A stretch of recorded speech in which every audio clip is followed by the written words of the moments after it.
বিসমিল্লাহির রহমানির রহিম। সবাইকে আসসালামু আলাইকুম। কেমন আছেন আপনারা সবাই? আশা করি আল্লাহ তাআলার অশেষ রহমতে যে যেখান থেকে আমার এই ভিডিওটি দেখার জন্য ক্লিক করেছেন সবাই ভালো আছেন, সুস্থ আছেন। আলহামদুলিল্লাহ, আমরাও আল্লাহ তাআলার অশেষ রহমতে সবাই ভালো আছি। তো চলে আসলাম নতুন আরেকটি ব্লগ ভিডিও নিয়ে। নতুন আরেকটি ভিডিওতে আপনাদের সকলকে আমন্ত্রণ। তো আমি গত কয়েকদিন কোনো ভিডিও আপলোড করতে পারিনি, আমি অত্যন্ত ব্যস্ত ছিলাম, এই জন্য আর কি ভিডিও আপলোড করতে পারিনি। কিন্তু বেশ কিছু আপুদের ভিডিও অবশ্যই আমি দেখে দিয়েছি। এই যে আমি আজকে নতুন আরেকটি ভিডিও নিয়ে চলে এসেছি। তো নতুন ভিডিওটির শুরুতে অবশ্যই একটি কথা আপনাদের মনে করিয়ে দিতে চাই। ভিডিওটি শুরুতে যারা ক্লিক করেছেন দেখার জন্য অবশ্যই একটি লাইক দিয়ে ভিডিওটি কন্টিনিউ করবেন। আর আজকের ভিডিওটি কি টপিকে চলছে সেটা দেখার জন্য অবশ্যই পুরো ভিডিওটি জুড়ে থাকুন। বিস্তারিত অনেক কিছু রয়েছে এই ভিডিওটিতে, তো আমার সাথেই থাকুন। কোনো মানুষ ভুলের ঊর্ধ্বে নয়। আমার ভিডিওটিতে যদি কোনো ভুল ত্রুটি থাকে তাহলে ক্ষমা সুন্দর দৃষ্টিতে দেখবেন। তো আমার গত কয়েকদিন ধরে যে ভিডিওটি আমি আপলোড করতে পারিনি সে সম্পর্কে কিছু বলে নিই। তো আমার বাসা থেকে আমার গেস্ট এসেছিল, গ্রামের বাড়ি থেকে আমার বড় বোন ভাগ্নি। যেহেতু আমার ভাগ্নি জামাই দেশের বাইরে থাকে সৌদি আরবে, তো ভ্রমণ ভিসা আর কি ট্যুর ভিসা যেটা সেটাতে আর কি আমার ভাগ্নির ছেলে সৌদি আরবে যাচ্ছে আগামী ফেব্রুয়ারি মাসে। তো তার আগে আমার বাসা থেকে একবার ঘুরে যাওয়ার জন্য বলেছিলাম, তো বড় আপুকে নিয়ে সেজন্য এসেছিল। আমার বড় বোন যেটা আর কি কোথাও বের হয় না বাসা থেকে, নিজের বাড়ি ছাড়া কোথাও যায় না। আমি রাজশাহীতে আসার পর প্রায় 6 বছর হতে চললো, তারপরেও আমার বড় বোন একবারের জন্য আসেনি। প্রতিদিন প্রায় ফোনে কথা হয়, কিন্তু বড় দুলাভাই যেহেতু আমার মানে জীবিত নেই, মারা গিয়েছেন, তো সেজন্য আর কি বড় আপু নিজের বাড়ি থেকে কোথাও বের হয় না, কোথাও যায় না। তো এই জন্য বলেছিলাম যে ভাগ্নি যখন আসবে অবশ্যই আপু আপনিও আসবেন। তো যাই হোক, বড় আপু এসেছিল, ভাগ্নিও এসেছিল, এই জন্য খুবই ব্যস্ত ছিলাম। এই জন্য গ্রাম থেকে ঘুরে আসার পর আমি কি কি গ্রাম থেকে নিয়ে এসেছি এই ভিডিওটা আপনাদের সামনে তুলে ধরতে পেরেছিলাম না। তো ভাবলাম যে ভিডিওটি আপনাদের সঙ্গে নিয়ে চলে আসি। তো এই যে আপুদের যে ভিডিওটি সেটা আমি নেক্সট ভিডিওতে ইনশাল্লাহ শেয়ার করার চেষ্টা করব। তো আজকে আমি গ্রাম থেকে কি কি নিয়ে এসেছি সেই ভিডিওটা আপনাদের সঙ্গে শেয়ার করার জন্য চলে এসেছি। তো এই যে আমি যখন গ্রামে গিয়েছিলাম, গ্রামের অনেক ভিডিও পার্ট 1 পার্ট 2 এছাড়াও বেশ কিছু ভিডিও আপনাদের সঙ্গে শেয়ার করেছি। তো গ্রামে থেকে আমি কি কি খাবার নিয়ে এসেছি বা কি কি নিয়ে এসেছি সেগুলো আমি আপনাদের সঙ্গে শেয়ার করেছিলাম না, তো সেটাই শেয়ার করতে চলে আসলাম। তো সঙ্গে থাকুন এবং বিস্তারিত দেখতে থাকুন। অনেক কিছু রয়েছে এই ভিডিওটির মধ্যে। তো এই যে আপনারা দেখতে পাচ্ছেন কত কি নিয়ে চলে এসেছি গ্রাম থেকে। আমি গ্রামে গিয়েছিলাম 2 মেয়েকে নিয়ে, যেহেতু আমার হাজবেন্ড চাকরি সূত্রে রাজশাহীতেই থাকে, তো এখানে সে ছুটি পেয়েছিল না, সেই জন্য যেতে পেরেছিল না। আমি 2 মেয়েকে নিয়ে গিয়েছিলাম। তো আমি তো শ্বশুর বাড়ি বাপের বাড়ি বেশ জমিয়ে আড্ডা দিলাম, খাওয়া দাওয়া করলাম, বেশ মজা করলাম। কিন্তু আমার হাজবেন্ড যে যায়নি তার জন্য যে খাবার আনবো না তা তো হতে পারে না। এই জন্য এই তো যা যা খেয়েছি সবগুলো এক বাটি করে ফ্রোজেন করে রেখেছিলাম, তো সেগুলোই নিয়ে চলে এসেছি। আমি গ্রামের এক ভিডিওতে শেয়ার করেছিলাম যে আমার শাশুড়ি মা কত কবুতর পোষেন, এটা দেখিয়েছিলাম। তো এই যে আপনারা দেখতে পাচ্ছেন আমাদের অনেক কবুতর পুষি আমরা। তো সেই কবুতর গুলো আমি নিয়ে এসেছি, বেশ কয়েকটা কবুতর নিয়ে এসেছি, মাছ নিয়ে এসেছি পুকুরের। এছাড়া আমার মা ডুমুর দিয়েছে সিদ্ধ করে, তারপরে খাসির মাংস নিয়ে এসেছি, গরুর মাংস আমাদের ওখানে ভাগে গরু দিয়েছিল, জবাই করেছিল, তো সেখানে আর কি গরুর মাংস নিয়ে এসেছি।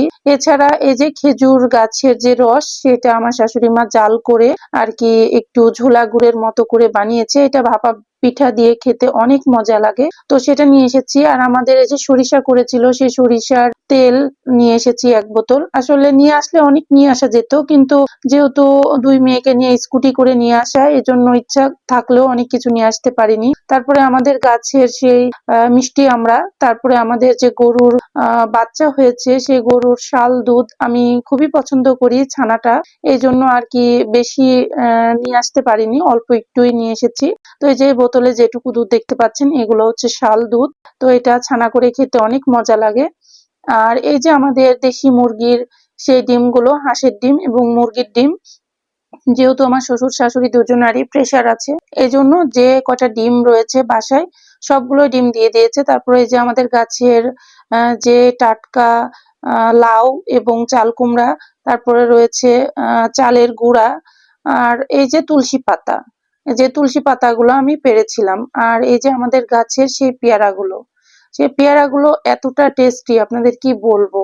যেহেতু এগুলো দেশি পেয়ারা আর কোনো রকম ফরমালিন নেই, এই জন্য আর কি পেয়ারাগুলো অনেক মজা। তো তারপরে এই যে কতগুলো খাবার নিয়ে চলে এসেছি সেই গ্রাম থেকে। প্রথম বাটিতে মিষ্টি রয়েছে, তারপরে রান্না করা তরকারি রয়েছে, এছাড়া যে পিঠাগুলো আমি নিজ হাতে বানিয়েছি সেই পিঠাগুলো রয়েছে এক এক করে প্রত্যেকটা বাটিতে। তো যেগুলো খেয়েছি প্রত্যেকটা খাবারই আমি একটু একটু করে বাটিতে ফ্রোজেন করে রেখেছিলাম। তো আসার সময় এগুলোই সবকিছু নিয়ে আসতে গিয়ে আমার অনেক চাপ হয়ে গিয়েছে। তো কি করব, যেহেতু আমি খেয়েছি, সঙ্গে করে নিয়ে আসবো না আমার মেয়ের বাবার জন্য। তো এই যে আড়াইতে আনিশার বাবার জন্য, পাশাপাশি আমরাও খাবো গ্রাম থেকে নিয়ে আসা খাবার, এগুলো আমি নিয়ে এসেছি। অনেক কিছু আসলে আপনারা যারা গ্রামে থাকেন তারা অবশ্যই বুঝবেন যে গ্রামে অনেক সবজি এবং অনেক কিছুই থাকে, ইচ্ছা করলে অনেক কিছু নিয়ে আসা যায়। কিন্তু যেহেতু আমি স্কুটি ড্রাইভ করি, আপনারা যারা আমার রেগুলার ভিডিও দেখেন তারা হয়তো এর আগে দেখেছেন আমার মেয়েদের আমি স্কুলে নিয়ে যাই, নিয়ে আসি, সেজন্য আর কি আমি স্কুটি নিয়েছি। তো আমি কোনো জব করি না আসলে, মেয়েদের স্কুল দূরত্ব হওয়ার কারণে আর রিক্সাওয়ালাদের আর কি অনেক সময় পাওয়া যায় না, সেজন্য আর কি। তো যাই হোক, সেই টপিক নিয়ে পরে বলছি। আর এই যে আমি নাড়ু বানিয়েছিলাম, সেই নাড়ুটা আর কি আপনাদের সঙ্গে শেয়ার করতে ভুলে গেছিলাম। পরে দেখছি যে আল্লাহ, আমার ব্যাগের মধ্যে যে নাড়ু আছে এটা তো আপনাদের সঙ্গে শেয়ার করিনি, এই জন্য আর কি নাড়ু আপনাদের সঙ্গে শেয়ার করে নিলাম। এই যে এগুলো নিয়ে এসছি গ্রাম থেকে। আর এই যে যে টপিক বলছিলাম আমার স্কুটি নিয়ে, তো এই স্কুটি বিশেষ করে আমি যখন যেখানে খুশি চলে যেতে পারি নিজের পছন্দ অনুযায়ী, কোনো সময়ের জন্য অপেক্ষা করার প্রয়োজন হয় না। তো যখন বাড়ি গিয়েছিলাম, দুই মেয়েকে নিয়ে চলে গিয়েছিলাম, আমার এখান থেকে বাড়ি অনেকটাই দূরত্ব, প্রায় 50 কিলোমিটার। তো কোনো ব্যাপার না, আলহামদুলিল্লাহ দুই মেয়েকে নিয়ে গেছিলাম, আর আসার সময় বেশি কিছু আনতে না পারলেও এই জিনিসগুলো আমি নিয়ে এসেছি। তো এই যে এখন যেটুকু জিনিস আর কি বাইরে রাখা দরকার সেগুলো বাইরে রাখছি, আর বাকিগুলো আমি ফ্রিজে রেখে দিচ্ছি, যে পরবর্তীতে একটু একটু করে বের করে আর কি খাওয়া যাবে। তো সবগুলো তো বের করে একসঙ্গে খাওয়া সম্ভব না, তাই যেগুলো ফ্রিজে রাখা প্রয়োজন আমি ফ্রিজে রেখে দিচ্ছি প্রত্যেকটা বক্সে করে। তো এই তো সুন্দর করে আমি ফ্রিজটি গুছিয়ে নিলাম। তো তারপরে আসলে আমার ফ্রিজটা অনেকটাই ছোট, এজন্য অনেক কিছুই খাবার ধরে না। তো তারপরেও যেহেতু আমার সংসারটাই ছোট, এজন্য আমি বড় ফ্রিজটা নিইনি। তো আমার সংসার জীবনে শুরুতে আমি ফ্রিজটা নিয়েছিলাম, এজন্য অনেকটা ছোট হয়েছে। তো যাই হোক, কোনো ব্যাপার না। আর তারপরে চলে আসলাম এই যে দুপুরবেলা, যে বাড়ি থেকে আসার পর কি রান্না করব, এজন্য আমি যে খাবারগুলো নিয়ে এসেছিলাম সেজন্য সেই খাবারগুলোই দুপুরে খেয়ে নিলাম। আমার বাড়ি থেকে হাঁসের মাংস নিয়ে এসেছিলাম, সেই হাঁসের মাংস দিয়ে আড়াইতে আনিশার বাবা খাচ্ছে এবং মেয়েরাও খাচ্ছে। আর এই যে যে তরকারি দেখতে পাচ্ছেন এটা হচ্ছে করলা আলু দিয়ে রান্না করা, এটা আমার হাজবেন্ড নিজে রান্না করেছে। তো আমি ভাবলাম যে তোমরা মাংস দিয়ে খাও, আমি তোমার হাতের রান্না সেই করলার তরকারি দিয়েই খাবো, এ তো আপনাদের সেজন্য একটু দেখিয়ে দিলাম। এটা হচ্ছে আমার হাজবেন্ডের তৈরি রান্না। তো আমি সেটা দিয়েই দুপুরে লাঞ্চ করে নিয়েছি।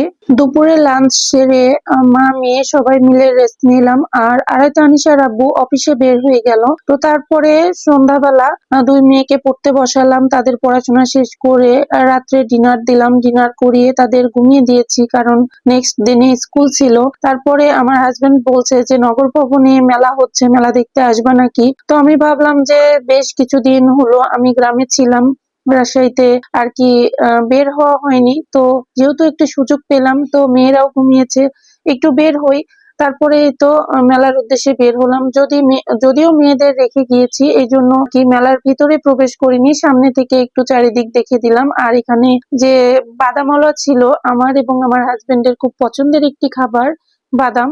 তো মামা যেহেতু টাকা গুছিয়ে নিচ্ছিল যে তার অনেক রাত হয়ে গিয়েছে, সে বাসায় ব্যাক করবে, তো আমি বললাম যে মামা আমাদের একটু বাদাম দিয়েই যান। তারপরে আমরা একটু বাদাম নিয়ে ওখানে বসে খেলাম, খাওয়া শেষ করে আর কি দেরি না করে সঙ্গে সঙ্গে বাসায় ব্যাক করছি, যেহেতু মেয়েদের রেখে গিয়েছিলাম। এই যে এটা হচ্ছে রাজশাহী সেনানিবাস বর্ণালী মোড়। তো এই বর্ণালী মোড় আমি ক্রস করছি। তো আসলে অনেক রাত হয়ে যাওয়ার জন্য রাস্তা অনেকটা ফাঁকা। তারপরে ভাবলাম যে একটু চা খেয়েই বাসায় যাই। তো এই যে চার স্টলে চলে আসলাম। এই চার স্টলে বিভিন্ন ধরনের চা পাওয়া যায়, বিভিন্ন ধরনের। তো এখানে মূল্য সহ চায়ের নাম দেয়া রয়েছে।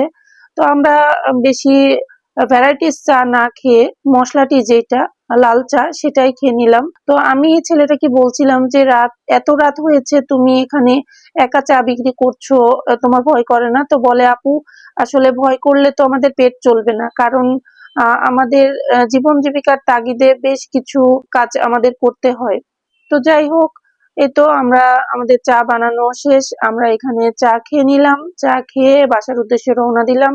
তো বাসার পাশে একটা নতুন রেস্টুরেন্ট দিয়েছে দেখছি।